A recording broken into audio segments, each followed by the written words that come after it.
கதை கதையாய் கதைக்கலாம் நிகழ்ச்சியில் உங்களுடன் கதைத்துக் கொண்டிருப்பது ராகவி.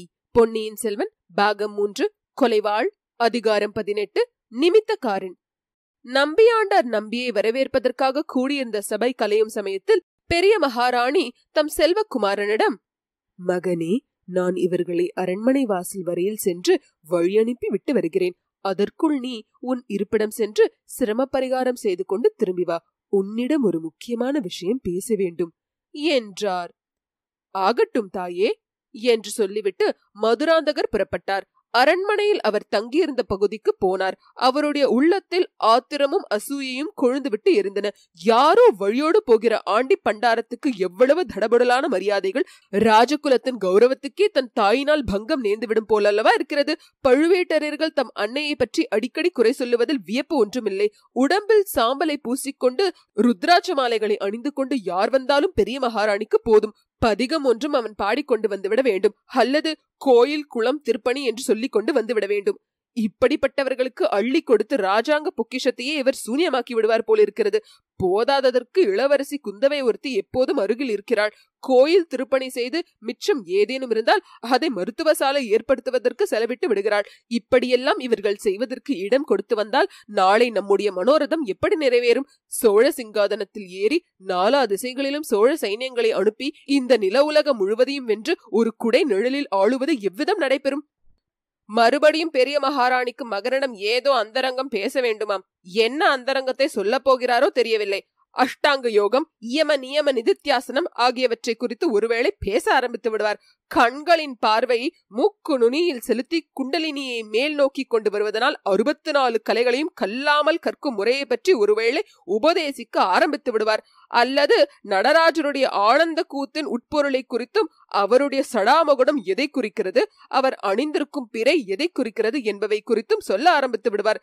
இப்படியெல்லாம் சொல்லி சொல்லித்தான் நம்மை உலகம் அரை பைத்தியம் என்று பரிகசிக்கும்படியான நிலைக்கு கொண்டு வந்து விட்டார். அம்மாதிரி பேச்சுகளுக்கு இனிமேல் இடம் கொடுக்க கூடாது. அவர் பேசித்தான் தீர்வேன் என்றாலும் நாம் காதில் வாங்கிக் கொள்ளக்கூடாது. இருக்கட்டும், அன்னை மீண்டும் கூப்பிட்டு அனுப்புவதற்குள் அந்த நிமித்தக்காரனிடம் பேசியாக வேண்டும்.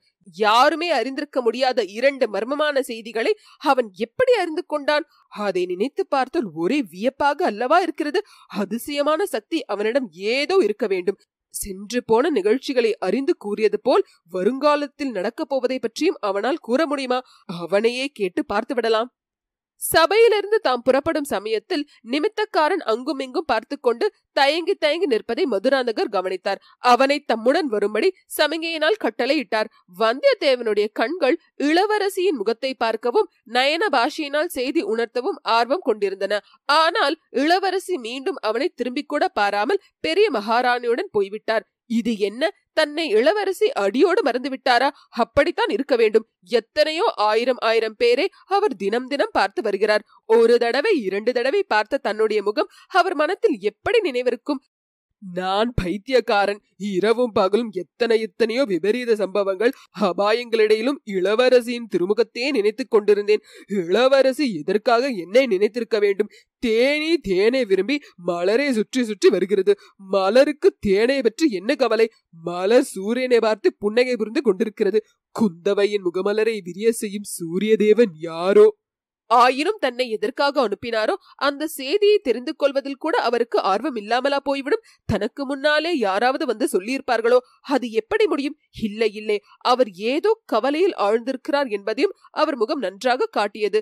தன்னை அடையாளம் கண்டு கொள்ளாததன் காரணமா இருக்க வேண்டும். அந்தரங்க ஓலை எடுத்துக்கொண்டு இலங்கை சென்ற தூதன் மதுராந்தக தேவரின் பரிவாரங்களில் ஒருவனாக சபைக்கு வந்தால் எப்படி அடையாளம் கண்டுபிடித்து தெரிந்து கொள்ள முடியும்? ஆஹா, இளவரசியை சந்திக்க அந்நகரில் நுழைவதற்கு தான் கையாண்ட யுக்திகளை பற்றி சொல்லும் போது அவர் எவ்வளவு ஆச்சரியம் அடைவார். ஆனால் சந்திப்பது எப்படி? செய்தி சொல்லி அனுப்புவது எப்படி? நிமித்தக்காரா, என்ன யோசனையில் ஆழ்ந்திருக்கிறாய் என்று மதுராந்தகரின் குரலை கேட்டு வந்தியத்தேவன் திடுக்கிட்டான். அதற்குள்ளே அவர்கள் அரண்மனையில் மதுராந்தக தேவருடைய தனி அறைக்கு வந்திருந்தார்கள். அந்த நாளில் சோதிடர்கள், ஆரூடக்காரர்கள், ரேகை பார்த்து குறி சொல்வோர், நிமித்தக்காரர் என்று வருங்காலத்தை பற்றி சொல்வோர் பலர் இருந்தனர். சோதிடர்கள் ஜாதகம் பார்த்தும் கிரகங்கள் நட்சத்திரங்களின் சஞ்சாரத்தை கணித்தும் சோதிடம் சொல்வார்கள்.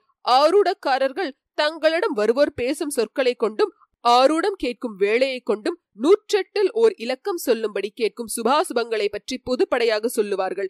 ரேகை சாஸ்திரமோ அன்றைக்கு இருந்தபடி இன்றைக்கும் இருந்து வருகிறது.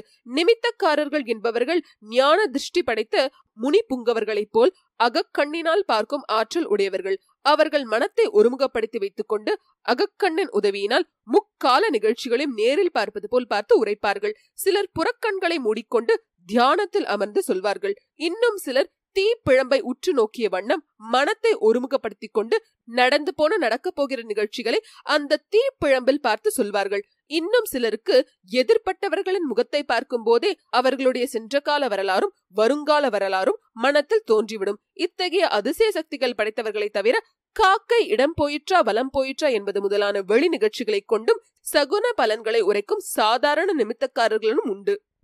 வந்தியத்தேவன் தன்னை நிமித்தக்காரா என்று மதுராந்தகர் அழைத்ததும் திடுக்கிட்டான். இளவரசர் மேலும் தன்னை என்னென்ன கேள்விகள் கேட்பாரோ தெரியவில்லை.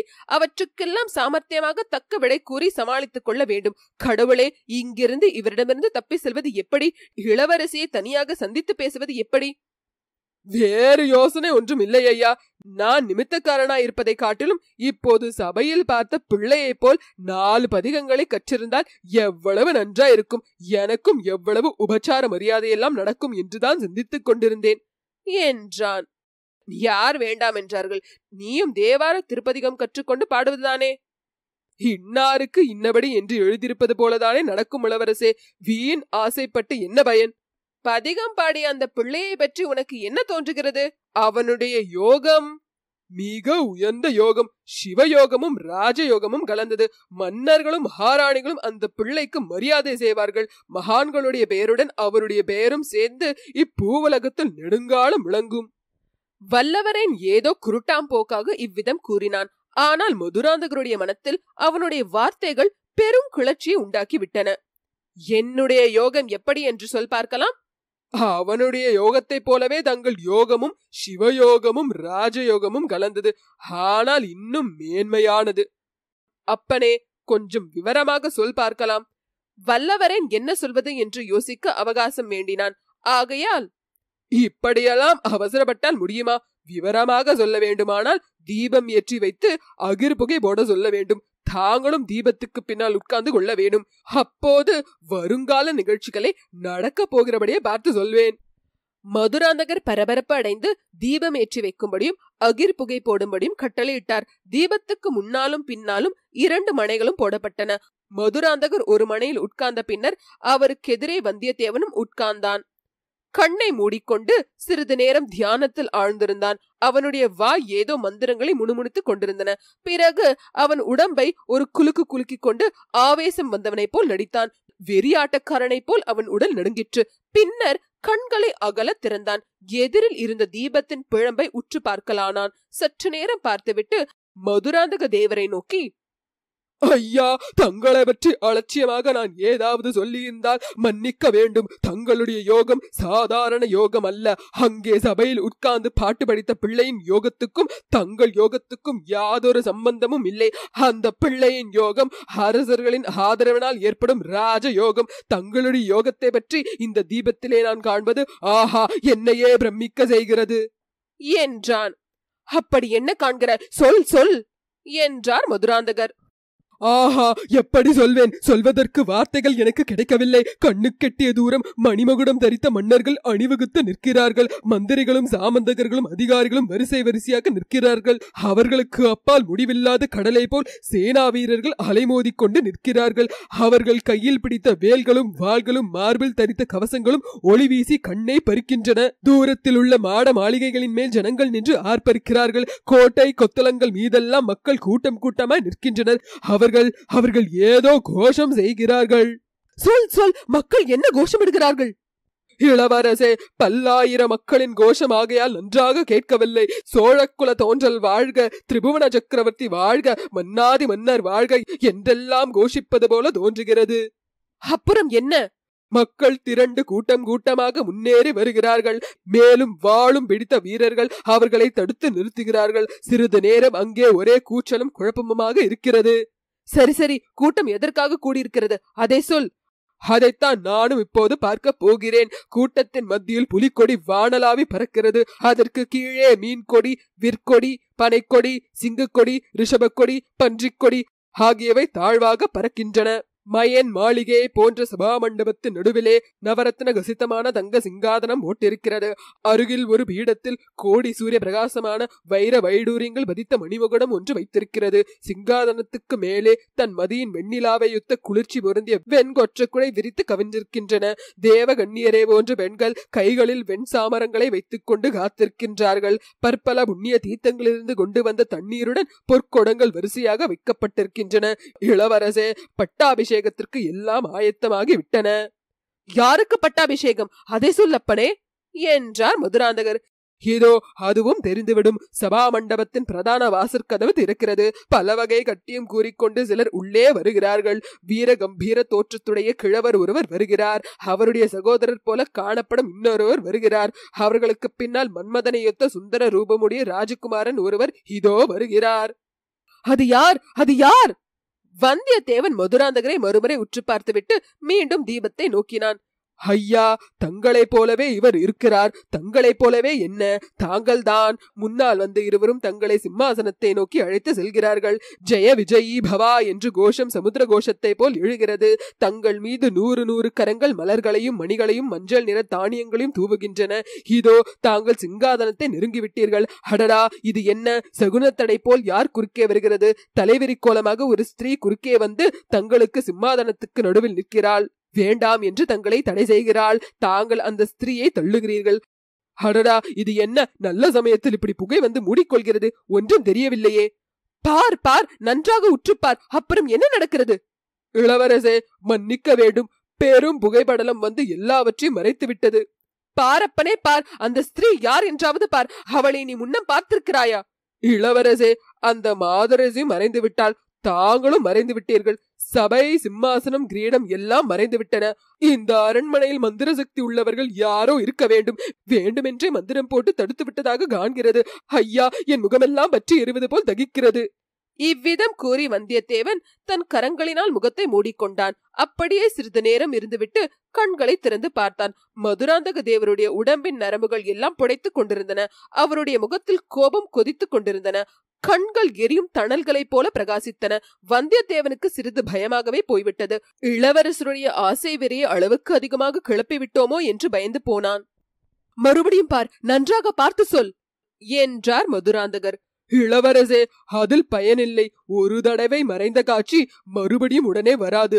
சில நாள் பிறகுதான் வரும். தீபத்தை பார்த்து வேண்டுமானால் வேறு ஏதாவது காட்சி தெரிந்தால் சொல்லுகிறேன்.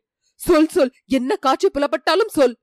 ஜனங்கள் ஒரே குழப்பமாய் இருக்கிறார்கள். துக்கமாயும் கோபமாயும் இருக்கிறார்கள். தூதன் ஒருவன் வந்து அவர்களிடம் ஏதோ செய்தி சொல்கிறான். ராஜ குடும்பத்தை சேர்ந்த யாரோ ஒருவர் கடலில் மூழ்கி விட்டதாக சொல்கிறான். ஐயோ பாவம், அந்த தூதனை ஜனங்கள் அடிக்கப் போகிறார்கள். இளவரசே, அம்மாதிரி ஏதாவது நேர்ந்தால் தாங்கள் அந்த சந்தர்ப்பத்தில் ஜனங்கள் மத்தியில் செல்ல வேண்டாம். சென்றாலும் ஜாக்கிரதையாக செல்லுங்கள். கடலில் மூழ்கியது யார் என்று பெயர் சொல்லவில்லையா? கூச்சலிலும் குழப்பத்திலும் பேர் காதில் விழவில்லை. அந்த காட்சி மறைந்து விட்டது. இப்போது கழுத்தில் மண்டையோடு மாலைகளை அணிந்த ஒரு பயங்கரமான கூட்டம் என் கண்முன் தெரிகிறது. காபாலிகர், காலாமுகர்கள் போல் தோன்றுகிறார்கள். அவர்களில் ஒருவன் கையில் ஒரு பயங்கரமான அரிவாளை வைத்துக் கொண்டிருக்கிறான். அவனுக்கு எதிரில் பலிபீடம் ஒன்று இருக்கிறது. இளவரசே, இங்கேயும் ராஜகுமாரர் ஒருவர் வருகிறார். காலாமுகர்கள் அவரை சூழ்ந்து கொண்டு கும்மாலம் அடிக்கிறார்கள். ஐயோ, தப்பித்தவரை கூட தாங்கள் அப்படிப்பட்ட கூட்டத்தின் மத்தியில் போக வேண்டாம். இதை கேட்டதும் மதுராந்தகருடைய முகத்தில் வியர்வை துளிர்த்தது. அவர் உடம்பு நடுங்கியது. வந்தியத்தேவன் அதை கவனித்துக் கொண்டான். பின்னர், இளவரசே, மேலே ஒன்றும் எனக்கு தெரியவில்லை. மன்னிக்க வேண்டும். என் தலை சுற்றுகிறது, கண் இருளுகிறது. யாரோ மந்திரம் போட்டு தடை செய்கிறார்கள். இன்னொரு சமயம் இன்னொரு இடத்தில் பார்த்து சொல்லுகிறேன் என்று கூறி தன் தலையை கையால் பிடித்துக் கொண்டான். அச்சமயத்தில் அரண்மனை சேவகன் ஒருவன் வந்து பெரிய செம்பியன் மாதேவி இளவரசரை அழைத்து வர சொன்னதாக கூறினான். மதுராந்தகர் தம் உள்ளத்தில் பொங்கிய ஆத்திரத்தை எல்லாம் அன்னையின் மீது கொட்டிவிடுவது என்று தீர்மானித்துக் கொண்டு புறப்பட்டார். ஐயா, தலைவலி பொறுக்க முடியவில்லை. அரண்மனைக்கு வெளியே சென்று இந்த நகரத்தை கொஞ்சம் சுற்றி பார்த்துவிட்டு வருகிறேன் என்று வந்தியத்தேவன் அவரிடம் கூறி அனுமதி பெற்றுக் கொண்டான். பழையாறை மருத்துவர் மகன் பினாக்கபாணி பண்டிதனுக்கு வாழ்க்கையில் ஒரு புதிய ரசம் ஏற்பட்டிருந்தது. சில நாளைக்கு முன்பு வரையில் அவன் தந்தையிடம் மருந்து சாஸ்திரம் கற்றுக்கொள்வதுடன் திருப்தி அடைந்தான். கோடிக்கரை பிரயாணத்தின் போது வந்தியத்தேவன் வெளி உலகத்தை பற்றி பல விஷயங்களை அவனுக்கு கூறினான். அத்துடன் மட்டும் அவன் நிறுத்தவில்லை. புதிதாக காதல் வலையில் வீழ்ந்தவர்களுக்கு அதை பற்றி யாரிடமாவது பேச தோன்றுவது இயல்பு. வைத்தியர் மகன் முதல் தர அசடு என்று தெரிந்து கொண்ட வந்தியத்தேவன் அவனிடம் பெண்களிடம் காதல் கொள்வதை பற்றி அபாயங்களை பற்றி பேசலானான். தான் ஒரு பெண்ணிடம் காதல் கொண்டு அதன் பயனாக அனுபவித்து வரும் இன்ப துன்பங்களை பற்றியும் கூறினான். வைத்தியர் மகன் பினாகபாணி இந்த பேச்சுக்களை முதலில் அவ்வளவாக ரசிக்கவில்லை. சிறிது சிறிதாக அவன் மனம் மாறியது. வந்தியத்தேவனிடம் விவரமில்லாத அசூயையும் ஆத்திரமும் ஏற்பட்டன. அவனுடைய மனத்தை கவர்ந்த மங்கையின் ஊர் பெயர் என்ன என்று கேட்டான். வந்தியத்தேவன் சொல்ல மறுத்து விட்டான். அதனால் பினாகபாணியின் கோபம் அதிகமாயிற்று. கோடிக்கரை போய் சேர்வதற்குள் வந்தியத்தேவனை வைத்தியரின் மகன் தன்னுடைய சத்ருவாகவே கருத தொடங்கிவிட்டான். அவன் மனத்திற்குள் புதைந்து கொண்டிருந்த தீ பூங்குழலியை பார்த்ததும் கொழுந்துவிட தொடங்கியது. பூங்குழலி அவனை மறுத்தளித்ததுடன் பரிகாசமும் செய்தாள். அவள் தன்னை காட்டிலும் வந்தியத்தேவனை அதிகம் மதிக்கிறாள் என்று தெரிய வந்ததும் பினாகபாணியின் பைத்தியம் முற்றிவிட்டது. வந்தியத்தேவனை தொடர்ந்து வந்த வீரர்களிடம் அவனை காட்டிக் கொடுக்கவும் துணிந்தான். பழுவேட்டரின் ஆட்கள் வந்தியத்தேவனை பிடிக்க முடியாமல் பினாகபாணியை பிடித்துக் கொண்டு தஞ்சை சென்றார்கள். சிறிது காலம் அவன் பாதாள சிறையில் வசிக்கும்படி நேர்ந்தது. இதனாலெல்லாம் அவனுக்கு முன்னமே வந்தியத்தேவனிடம் உண்டாயிருந்த கோபம் மேலும் வளர்ந்தது. இளவரசி குந்தவை அவனை பார்த்து பேசி விடுதலை செய்வதற்காக பாதாள சிறைக்கு போவதற்கு முன்னாலேயே அவன் விடுதலையாகி இருந்ததை கண்டோம். விடுதலை செய்தவள் பழுவூர் இளையராணி நந்தினிதான். தன்னிடம் சொல்லிக் கொள்ளாமல் வந்தியத்தேவன் தஞ்சை அரண்மனையிலிருந்து தப்பி சென்றது பற்றி நந்தினி கோபமும் சந்தேகமும் கொண்டிருந்தாள். அவன் பழையாறை சென்று பிறகு ஈழநாட்டிற்கு தப்பி சென்றதை அறிந்த பிறகு அவளுடைய சந்தேகம் அதிகமாயிற்று. எப்படியும் ஒரு நாள் பழையாறைக்கு திரும்பி வந்து இளவரசி குந்தவையை பார்க்க முயல்வான் என்று ஊகித்தாள். அப்போது அவனை கண்டுபிடித்து செய்தி அனுப்ப பழையாறையில் தனக்கு நம்பகமான ஆள் ஒருவன் வேண்டும் என்று தீவிரமாக எண்ணினாள். வைத்தியர் மகன் பினாகபாணியை பார்த்து பேசிய பிறகு அவன் அந்த வேலைக்கு சரியான ஆள் என்று முடிவு செய்தாள். அவனிடம் அந்த பெரிய பொறுப்பை ஒப்புவித்தாள். உனக்கு துரோகம் செய்துவிட்டு தப்பித்து சென்றவன் சீக்கிரத்தில் ஒரு நாள் பழையாறைக்கு திரும்பி வருவான். நீ கண்ணும் கருத்துமாக பார்த்திருந்து அவன் எங்கெங்கே போகிறான், என்னென்ன செய்கிறான் என்பதை கவனித்து எனக்கு உடனே சொல்லி அனுப்ப வேண்டும். அவ்விதம் செய்தால் உனக்கு வேண்டிய வெகுமதிகளை அளிப்பேன் என்றாள். பின்னர் சின்ன பழுவேட்டரையரும் அவனை அழைத்து வந்தியத்தேவனை பற்றி கட்டளை இட்டார். அந்த ராஜதுரோகி திரும்பி வரும்போது அவனை பிடித்துக் கொடுத்தால் உன்னை நமது ஒற்றர் படையில் சேர்த்து பெரிய அதிகாரியாக்கி விடுவேன் என்று அவனுக்கு ஆசை காட்டி இருந்தார். அது முதல் பினாகபாணி மருத்துவ தொழிலில் பற்றை இழந்து விட்டான். ஏதேதோ ஆகாச கோட்டைகள் கட்டிக்கொண்டே பழையாறை நகரின் வீதிகளில் ஓயாமல் அலைந்து கொண்டிருந்தான். திடீர் திடீரென்று அவனுக்கு சந்தேகம் உதித்துவிடும். வீதியில் போகிறவர்களின் அருகில் ஓடி சென்று முகத்தை உற்று பார்ப்பான். இவன் இல்லை என்று முணுமுணுத்துக் கொண்டே அப்பால் செல்வான். இதை பார்த்த பலரும் வைத்தியர் மகனுக்கு சித்த பிரமை பிடித்து விட்டதென்று எண்ணத் தொடங்கினார்கள். ஆயினும் பினாகபாணி தன்னுடைய முயற்சியை கைவிடவில்லை. மதுராந்தக தேவரும் அவருடைய பரிவாரங்களும் பழையாறைக்குள் பிரவேசித்த போது பினாகபாணி அவர்களை அவ்வளவு நன்றாக கவனிக்கவில்லை. அவர்களில் வந்தியத்தேவன் இருக்கக்கூடும் என்று அவன் எதிர்பார்க்கவில்லை.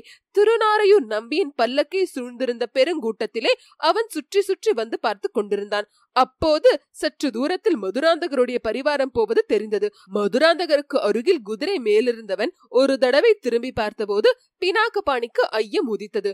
ஆனால் அவன் விரைவாக சென்று அரண்மனையில் புகுந்து விட்டபடியால் சந்தேகத்தை தீர்த்து கொள்ள முடியவில்லை. இத்துடன் அதிகாரம் 18 முற்றிற்று.